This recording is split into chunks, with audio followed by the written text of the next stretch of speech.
Recipe వచ్చేసి వంకాయ చట్నీ అండి. వంకాయలు ఇట్లా చిక్కుడుకాయలు పచ్చిమిర్చి ఇట్లా ముచ్చుకలు తీసేసాను. శుభ్రంగా వాష్ చేసేసుకున్నాము. ఇప్పుడు ఇందులో స్టవ్ మీద మూకుడు పెట్టి నూనె పోసా చూడండి. పచ్చిమిర్చి వేసేసాను. అవి వేగుతూ ఉంటాయి.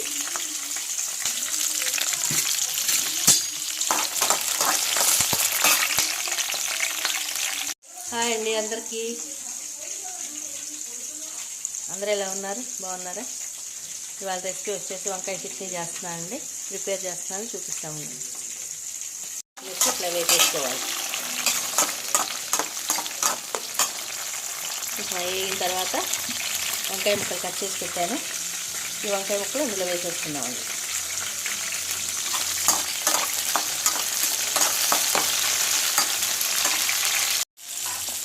వేగినాయండి, తీసేసుకున్నాము. ఇవి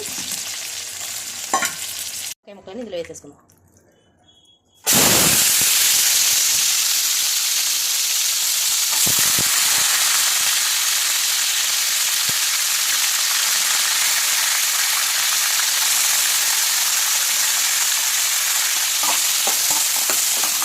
ఇందులో కొంచెం సాల్ట్ వేసుకున్నాం.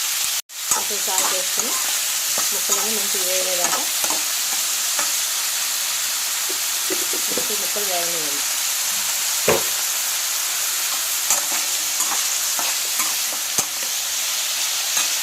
ఇంట్లో ఇంకో స్టవ్ మీద మూకులు పెట్టి నూనె పోసానండి. ఇందులో కొన్ని ధనియాలు, కొన్ని మినపప్పు వేయించుకున్నాం.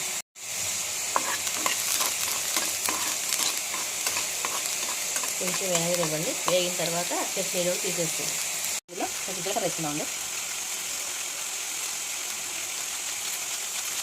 కొంచెం జీలకర్ర వేసుకోండి. చట్నీలోకి జీలకర్ర వేసుకోండి. ఇవాళ వేగిన కూడా తీసేస్తున్నాను. వేగిపోయి ఇప్పుడు ఇవి ఒకసారి మిక్సీ పట్టేసేద్దాం. వంకాయ ముక్కలు ఉడికేసారు. ఇట్లా జార్లో వేసేసానండి. ఇప్పుడు ఇందులో కొంచెం సాల్ట్ వేస్తున్నాము. కొంచెం చింతపండు కూడా వేసేసి ఒకసారి ఒకటి మిక్సీ తిప్పారు.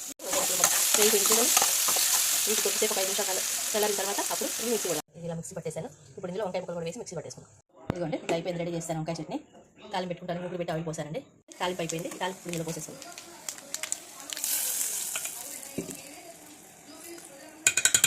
టేస్టీ వంకాయ చట్నీ రెడీ అండి. అందరు ఇళ్ళలో రెడీ చేసుకోండి, టేస్ట్ చేయండి. బాయ్.